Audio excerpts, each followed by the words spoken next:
Salve, salve, moçada! Estamos iniciando nossas aulas do nono ano, da nossa escola digital, da Educa Recife. Enfim, vamos iniciando nossa aula do nono ano, tá bem? Hoje eu estou muito bem acompanhado, estou com a Amanda, nossa intérprete de Libras, e estou também acompanhado com nossa coordenadora, professora de artes, a professora Celi Negromonte. Professora Celi, muito bem-vinda à nossa aula de ILT. Obrigada, Henrique. A aula de hoje vai ser bem interessante, né? Sobre a cultura maker. Tenho certeza que os alunos vão amar. É isso aí, gente. Olha só, eu tenho feito uma sequência aqui para vocês, justamente sobre o mundo do trabalho hoje, né? E tentando mostrar para vocês a diversidade de possibilidades que nós podemos investir, que nós podemos ingressar, pensando no nosso futuro. Afinal de contas, nas nossas discussões de introdução às leis trabalhistas, a gente não está só vendo as leis trabalhistas, né? Nós estamos estudando a história do trabalho dos trabalhadores, estamos vendo aí, analisando o mundo do trabalho na atualidade, as muitas possibilidades desse mundo do trabalho e, claro, trabalhando as leis que envolvem, né, todo o mundo laboral, né? Esse é um termo para trabalho, tá bom? Um sinônimo. Tá bom, gente? Olha só, se vocês quiserem interagir conosco, deixar perguntas, comentários, tá certo? Vocês podem utilizar o chat aí, né? Basta baixar o nosso aplicativo do Educa Recife. Vocês podem ir diretamente à loja de aplicativos, tanto do Android quanto do sistema iOS, ou vocês podem utilizar aqui, ó, o QR Code. Os QR Codes estão aqui, tá certo? Do sistema Android ou do iOS, tá certo? Então é só fazer a leitura e você já é direcionado para baixar. Então é muito importante que vocês façam isso para interagir aqui conosco e para que as nossas aulas se tornem ainda melhores. Afinal de contas, né, é a participação de vocês que vai deixar a nossa aula, vai melhorar a nossa aula. Então, tragam as perguntas de vocês, as curiosidades. Mas eu quero também saber de onde vocês são, de que escola vocês são, de que comunidade, quem são os professores ou professoras com que vocês, né, trabalham aí, estudam, tá certo? E aproveito, claro, para deixar um abraço aí para os meus companheiros e companheiras de trabalho da Rede Municipal do Recife. Estamos juntos aí nessa luta, tá bom? Então, olha, eu quero começar, né, a nossa aula falando justamente sobre os jogos digitais. Gente, ó, eu gosto, né, dessa cultura gamer, participo também, sou jogador, beleza? O nosso robozinho já começou de esperto aí dizendo que ele é pro player. Eu duvido meio aí, não sei. Eu não sou não vou mentir aqui, né, dizer que eu sou um pro player, não sou essas coisas todas não, mas eu gosto, eu me divirto bastante. Mas a grande sacada é o seguinte, o mundo gamer, ele é um dos que realmente nos convida a participar, né, a interagir com o jogo, a mexer no jogo. Eu sou de uma geração, eu não sou, né, não sou tão velho assim não, tá bom? Mas eu ainda cheguei a jogar no Atari, naqueles joguinhos mais antigos, né, que já vinha tudo prontinho e a gente ia lá jogar.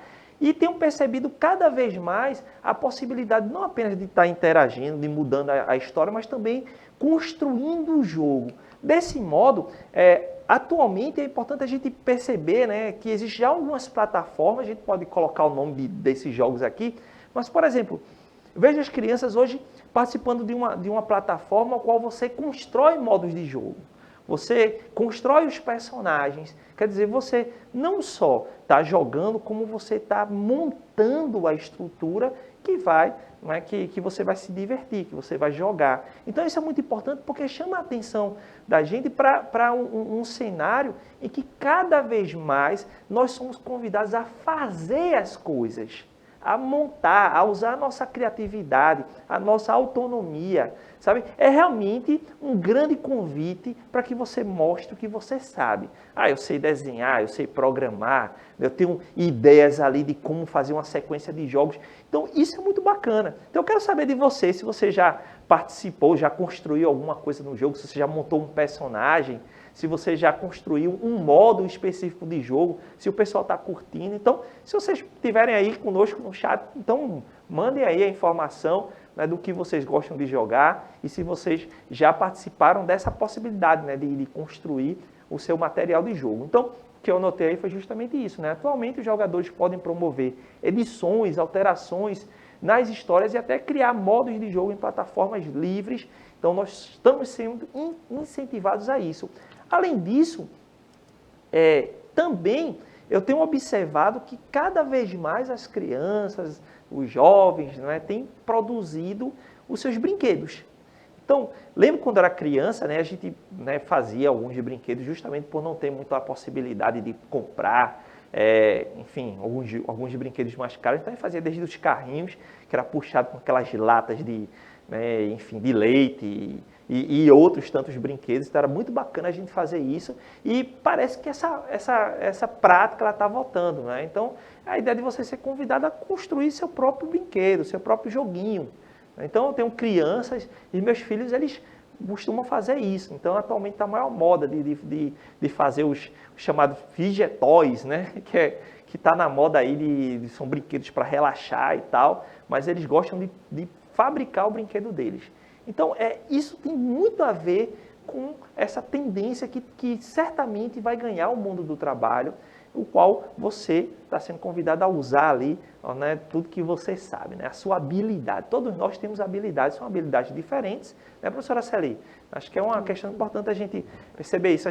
Todo mundo tem habilidade, né? Basta descobrir e trabalhar essa habilidade, não é isso? Exatamente. Então, quando criança, era comum ver meus irmãos, minhas irmãs, fazermos as bonecas de pano. Então, muitos brinquedos nossos eram construídos com o coco, né? A gente fazia tirava a polpa do coco e a que a gente chama de quenga, né? Aqui no Nordeste. Então, fazíamos os nossos brinquedos. Era só colocar um cordão para poder brincarmos, né? Então, isso era bem comum. E a gente vê que o talento que o aluno tem hoje, não só do digital, mas do fazer. Então, usar a criatividade, colocando, como a gente chama, a mão na massa. Então, vocês têm potenciais maravilhosos. E nós queremos ver as produções de vocês. Então, de repente, aí, numa próxima aula, a gente vai estar colocando um Google Forms para que vocês produzam, tirar foto e a gente socialize esses múltiplos talentos que vocês têm. É isso aí. Então, quem, né, transita pelas escolas da Rede Municipal do Recife, é que tem muita gente com talento, né, produzindo. Então, é uma possibilidade da gente poder mostrar aqui também, né? Então, se você tiver aí seus desenhos, né, seus brinquedos que vocês produziram, enfim, fale aí com o seu professor, sua professora, a gente vai tentar construir aqui formas para que você possa socializar conosco, mas procure diretamente seu professor ou professora, que eles podem mandar para a gente, tá certo? Então, eu também estou interagindo com eles. Olha assim. Nós temos aqui, da Otávio Meiralins, um aluno chamado Diogo, aluno do professor Ivan. Então, quem sabe nós não vamos socializar aqui o trabalho de Ivan, do Cauã e do Luiz, que estava aqui está acompanhando aqui o nosso chat.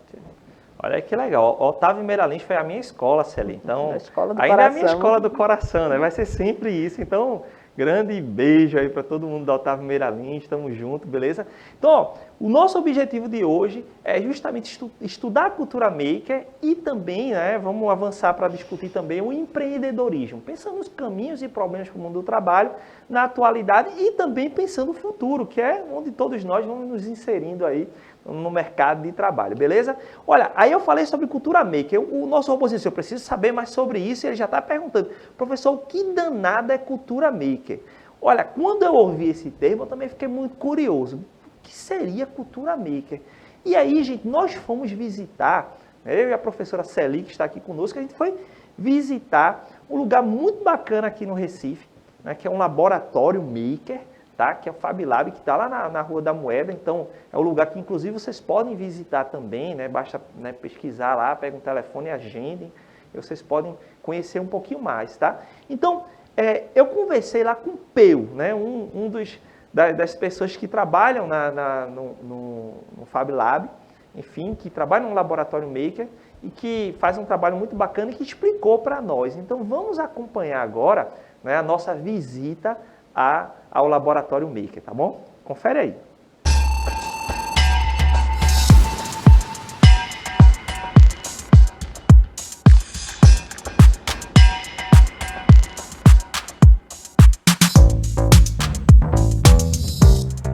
A cultura maker, ela surgiu a partir do momento em que nós, pessoas que não trabalhamos na indústria, retornamos à posse de poder construir as coisas que a gente queria, né? No intuito de resolver nossos próprios problemas, ao invés de a gente ficar esperando, né? Porque quando surgiu a Revolução Industrial, tudo era feito pelas indústrias, né? Máquinas enormes que produziam em série muitas coisas. Só que nem tudo que a indústria fazia necessariamente era tudo que a gente precisava, né? Às vezes nossas demandas são outras que a indústria não consegue suprir naquele momento. Eu não posso esperar que a indústria faça algo que eu quero, ou não posso tentar falar com a indústria para que ele construa algo que eu quero, porque talvez o mercado não seja dessa forma para eles. Então, trazer essa autonomia para a gente foi muito importante para a gente construir essa cultura maker. Então, né? Todos nós... Então seria algo mais ou menos assim, a indústria ela tende a massificar a coisa, e então essa cultura de algum modo ela retoma, né, um processo de assim, olha, vamos fazer aqui do nosso modo, né? Exato. Populariza. Porque eu acho que assim, todos nós somos makers, assim, né? Somos fazedores de qualquer coisa. Desde pequeno a gente tenta fazer qualquer coisa. Você falou mesmo da sua esposa que encontrou uma solução para guardar os mantimentos dela. Então, tipo, isso é uma característica de pessoas que resolvem seus próprios problemas. Seja isso feito de papelão, ou seja isso feito de madeira, como marceneiros, que também são fazedores, né? Eles fabricam as coisas com as próprias mãos, sem depender de um maquinário. Mas às vezes tem coisas um pouco mais complexas, né? O que precisa de um pouco mais de agilidade. E aí as máquinas, elas trazem esse auxílio. Não quer dizer que para ser cultura maker tem que ter as máquinas, mas as máquinas nos auxiliam a ter esses resultados mais rápidos, como por exemplo a cortadora laser, a impressora 3D. Essas são máquinas que são as mais populares, vamos dizer assim, onde as pessoas conseguem construir, enfim, os produtos que elas imaginam, pensam, né? Mas existe também a fresadora CNC, existe também outros tipos de impressoras 3D, como de resina, de metal, de chocolate, por exemplo. Então, várias formas de poder também construir essas máquinas, porque na impressora 3D, por exemplo, a gente consegue imprimir outra impressora 3D. Lógico que tem que vir com a parte eletrônica e tal, mas ela já fabrica uma própria igual a ela. Então, assim, poder construir essas coisas, de ter essa autonomia, desencadeou um bocado de coisa também dentro da nossa cultura, né? Porque não só cientistas precisam fazer coisas com a cultura maker, né? De utilizar essas máquinas, como empreendedores, como pessoas que só querem consertar alguma peça que hoje não se fabrica mais, então elas vêm aqui e tentam reproduzir aquela peça para poder consertar aquele produto que é sentimental para ele, né? Tem um apego e tal. A indústria não está mais produzindo, né? Exatamente. Eu estava observando esse polvo aqui, que foi feito aqui, né, na impressora 3D. Eu lembrei muito das crianças hoje tem um brinquedo que eles chamam de Fidgetoy, né, que eles mesmos também fabricam isso, né? Então seria essa cultura maker, assim, se abre assim para o futuro como enfim, um caminho que vai valorizar a criatividade, essa iniciativa, essa autonomia de você mesmo fazer o seu brinquedo, você fazer o seu objeto, enfim. Eu acho que sim, eu acho que todos nós, inclusive as crianças hoje também, constroem um brinquedo ou fazem alguma coisa para brincar, né? Eu acho que eu tenho lembranças, assim, claras na minha cabeça de quando eu era pequeno e queria brincar de alguma coisa e eu tentava fabricar aquilo. Tem um desenho que eu amava, que era Sakura Card Captors, e ela tinha um báculo que era como se fosse uma haste, e aí ele se transformava em outra coisa. E aí eu lembro que eu construí esse báculo para poder brincar com meus amigos, sabe? Então, acho que as crianças, principalmente que não têm um acesso para comprar, né? Tipo, aquele báculo eu já tinha, não sabia onde comprar quando era pequeno, mas com certeza se existisse era muito caro, e eu consegui reproduzir isso, né? Então com as crianças é muito mais fácil, porque as crianças elas não medem perfeccionismo, sabe, no que está fazendo. Elas realmente criam a partir da sua imaginação e conseguem fazer isso. E eu acho que isso é muito bom para a cultura maker, porque elas conseguem acessar um outro ponto de vista que às vezes a gente é muito engessado para conseguir. Eu soube, inclusive, que existem hackathons, né, que são maratonas hack, assim, onde crianças participaram para o Game Station, por exemplo. Então, para um parque de jogos. Então, as crianças é que vão dizer como elas querem brincar, tu entende? Quais são os brinquedos, quais são as brincadeiras, não necessariamente trazendo influências da TV, mas como elas querem correr, como elas querem pular, como elas querem escorregar. São outras formas de poder aguçar e extrair da criança, né, a criatividade delas. Nós estamos aqui no laboratório Maker, né? Que profissionais circulam por aqui? Qual a formação ou que ainda está em formação? Olha, eu acredito que na cultura maker todas as profissões são válidas e tem que caminhar juntas, sabe? Tipo, um engenheiro que precisa fazer, não sei, um engenheiro de computação, vamos dizer assim, ele precisa de uma carcaça. Então, ele vai precisar talvez de um designer de produto para aquilo, um fabricante de máquina de lavar, que é fazer uma peça diferente da sua máquina. Vai ter que procurar profissionais que possam reproduzir isso, sabe? Acho que eu tô ligando muito ao design porque eu sou da área de design, mas assim, às vezes não precisa nem pegar em design, assim, né? A gente pode fazer vários tipos de encontro, assim, tipo, vou dar uma outra solução. Pessoas que trabalham com ciências sociais e tentam atribuir urbanismo tático nas ruas. Como é que se pensa isso? Se traz a pesquisa para cá e se tenta criar um dispositivo que ele possa ficar na rua, sabe? Então pode envolver arquitetos também, podem envolver A gente está de engenheiro a designer, a um artesão, né? Então a gente tem um campo aí bem amplo. Mas pensando eu vou até dizer outro, vou aproveitar, que eu acho legal. Tem um pessoal de odontologia que vem aqui e eles fazem pesquisa, né? E só que para fazer certas cirurgias ou para entender melhor a estrutura facial do paciente, eles imprimem a arcada da pessoa. Então, tipo, não necessariamente passa... já é outra área, né? Porque eu acho que eu fiquei falando muito de exatas e tal, mas eu queria dizer também que todas as áreas se contemplam aqui dentro, de acordo com o que elas querem e precisam. Sejam para criar e usar, ou seja para utilizar como um objeto de estudo, né? Então, você que está envolvido, né, que não trabalha aqui no laboratório, mas está inserido nessa cultura, então a gente poderia pensar que esse mercado do trabalho, ele, do futuro, né, vai estar muito mais aberto para a criatividade, para essa autonomia. Seria isso um caminho que deve ser valorizado mais? Porque a gente tem um período da linha de produção, né? Então você acompanhar a linha de produção parece que era a tônica no trabalho. Então o caminho seria um outro agora para frente de valorizar a autonomia e a criatividade? Olha, eu acho que sim. Particularmente falando, eu acho que a crise também é estética. Assim, eu acho que a gente tem que realmente buscar as coisas e tentar fazer elas bem feitas, né?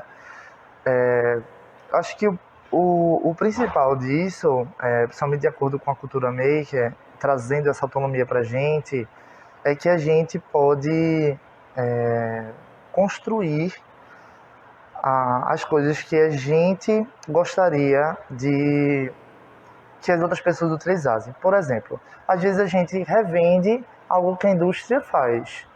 Só que quando a gente faz, quando a gente bota nossa mão, nosso carinho ali, eu acho que tem um significado diferente, sabe? Principalmente hoje em dia, que a gente sabe que estamos numa situação um pouco mais difícil de mercado, e as pessoas estão saindo dos seus empregos formais e tentando construir novas formas de empreender, né? Então, seja fazendo brincos de acrílico aqui, por exemplo, seja fazendo tampas de terrários com madeira de demolição, que é cortado aqui também, seja feito testes de equipamento a partir da impressora 3D, sabe? Eu acho que as pessoas estarem se transformando e tentando entender como é que aquilo pode ser construído e botando a mão na massa, que eu acho que é o mais importante, isso agrega muito mais valor a ela e ao produto também, né? Quando a gente compra algo de um pequeno empreendedor e tal, que faz aquilo com muito carinho, eu particularmente me dá gosto de pagar, sabe? Não sei se é porque eu já vivo nesse âmbito, eu sei como a gente presta atenção e tem um cuidado de poder criar isso, mas às vezes na indústria é tão maçante, a mesma coisa e tal, que por isso que muitas vezes, às vezes, é R$ 2. E às vezes quando a gente vê de um microempreendedor é R$ 12. E a gente fala, poxa, é mais caro, mas tipo, ali tem todo um significado, né?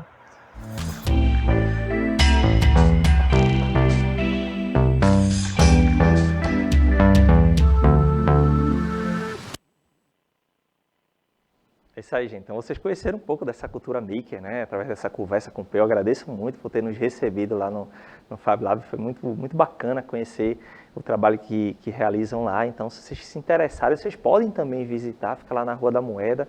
Preciso agendar, principalmente nesse momento de pandemia, tá certo? Mas é o seguinte, conhecer essa cultura maker nos convida justamente a pensar um pouco sobre essa nossa, né, a nossa autonomia, usar a nossa criatividade, colocar a mão na massa, isso é muito importante. E certamente vocês têm talento para mostrar, para criar, né? Então a gente precisa valorizar isso. Acho que um dos pontos que eu mais achei interessante dessa conversa é justamente essa ideia de valorizar aquilo que nós sabemos e ter a coragem de poder fazer, né? Então talvez seja um dos caminhos que vai nos ajudar a sair dessa crise, abrir novas possibilidades, novos mercados para todos nós. Eu elenquei aqui alguns pontos para a gente poder pensar essa cultura maker, né, e avançar um pouco mais. E aí, os princípios. Que princípios seriam esses que a gente poderia destacar aqui? Então, primeiro, a criatividade, né? Então, é justamente esse exercício da criatividade, colocar justamente aquilo que nós sabemos fazer, criar coisas, né? Inovar. O outro princípio seria a da sustentabilidade. Isso é muito importante, porque afinal de contas não é só criar ou utilizar os materiais. Uma coisa que o Peu falou lá é que é preciso criar, produzir sem desperdiçar e utilizar também materiais que sejam recicláveis, inclusive utilizar o material reciclado nas nossas criações, tá bom? Então, é preciso pensar também no meio ambiente, é preciso pensar na natureza para que a gente possa também prosperar, avançar, tá? O outro princípio seria a da colaboratividade, ó, a palavra quase que não sai, é um trabalho colaborativo. Então, de repente, imaginem aqui na rede do Recife, por exemplo, que nós temos um trabalho muito bacana com robótica. Então, veja aí a ideia. Eu tenho alguém que conhece um pouco dos componentes elétricos, por exemplo, trabalha um pouquinho melhor com eles, eu já consigo trabalhar melhor construindo a estrutura. Tem gente que já sabe fazer um desenho bacana, já faz o desenho, enfim, no final a gente consegue construir uma máquina. Então, é um trabalho de colaborativo no sentido de a gente poder, né, valorizar os saberes e a criatividade e as habilidades de cada um. Então, é muito bacana isso. E, por fim, posso destacar também aqui para vocês a escalabilidade. Então, essa cultura maker, ela trabalha com protótipos e depois a gente vai poder trabalhar isso em escalas maiores.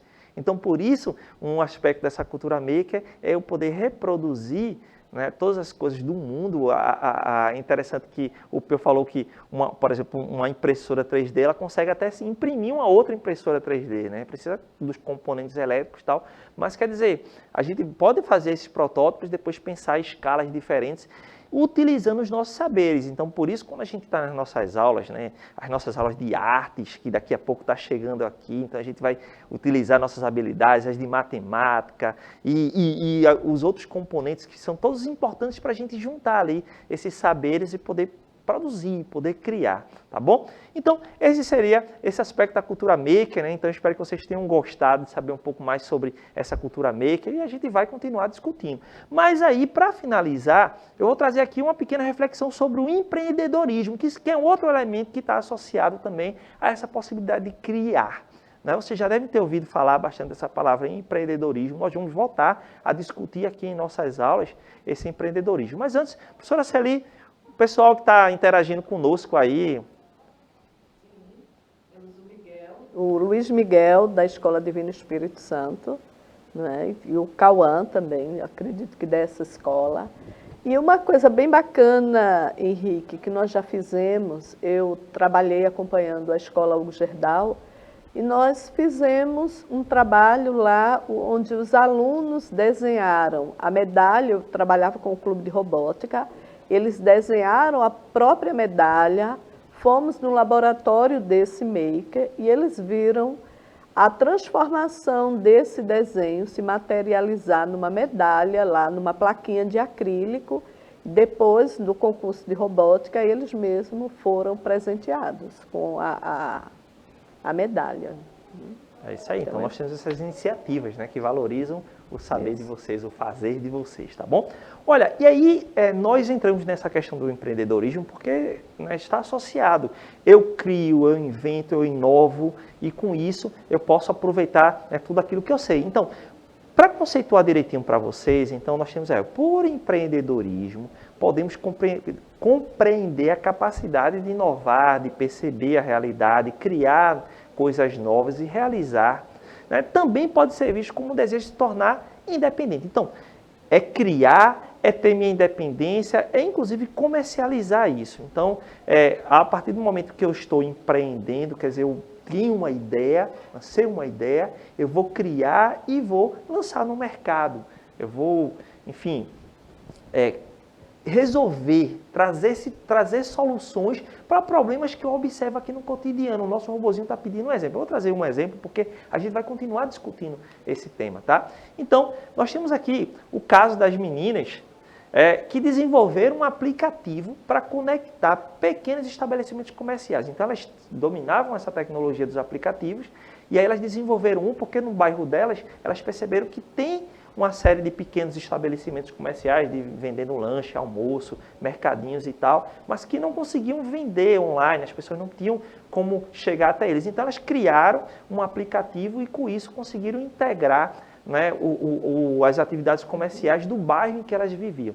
Com isso, elas empreenderam, elas criaram uma solução e, com isso, né, ingressaram até nas atividades econômicas, no mercado de trabalho, por exemplo, realizando uma atividade. Nesse caso, a gente tem falado muito sobre esse mundo digital e as possibilidades que se abrem para esse mundo digital, tá? Então, o empreendedorismo passa por isso, né? Essa nossa possibilidade de observar o nosso mundo, de ver as necessidades, de poder criar, apresentar soluções, apresentar caminhos e com isso até ganhar dinheiro. Então nós temos muita gente, e aí se a gente vai ver a história do mundo do trabalho, a história da nossa economia, a gente vai ver que muita gente, muitos empreendedores do passado acabaram trazendo com as inovações tecnológicas, com as possibilidades de criar, não é, soluções e com isso tiveram muito sucesso. Então é importante a gente também pensar e valorizar as ideias que nós temos, tá bom? Porém, vou chamar a atenção para uma coisa que a gente vai continuar debatendo. Nem toda iniciativa, né, visando adquirir algum dinheiro, pode ser entendida como empreendedorismo. Por que eu estou colocando isso? Porque é preciso também ser crítico. Né? Então a gente não pode romancear, né, a situação econômica do nosso país atualmente. Eu tenho falado para vocês nas nossas aulas, quase 14 milhões de pessoas desempregadas, então muita gente lutando para sobreviver. Então, essa luta pela sobrevivência não é empreendedorismo. O empreendedorismo até surge a partir de uma necessidade, né? Às vezes a gente está numa situação difícil e vai para a luta. Mas nem tudo, né, que pode ser visto dessa forma romanceada como empreendedorismo. Portanto, é preciso a gente também manter esse pensamento crítico sobre essa questão do mundo do trabalho, as situações do mundo do trabalho. Certo, gente? Eu vou me despedindo de vocês, mas antes eu falo com a professora Celi, para a gente poder se despedir das pessoas, da turminha que está aí no chat, tá? Da professora Celi. Isso. Temos dois Luiz aqui, o Luiz Miguel e o Luiz Henrique, né? São alunos da escola. E assim, gente, é muito legal fazermos esses trabalhos. Então, dá para ganhar uma grana fazendo bijuteria, confeccionando objetos, então use o espírito empreendedor. Né? Tem muita gente aí ganhando uma grana fazendo, tanto com a cultura make, quanto com a produção de doces e salgados, que aí é legal. Então, vejam uma coisa que vocês gostam de fazer e melhora, né, as finanças da casa. Tá? Então, prazer enorme estar aqui com o Henrique e com vocês aqui. Um grande abraço para esses alunos que estão interagindo conosco. Então é isso aí, gente. A gente termina a nossa aula de ILT. A gente vai continuar debatendo o mundo do trabalho. Obrigado. Beijos, abraços. Obrigado, Amanda. Agora com vocês, aula de arte. Tchauzinho.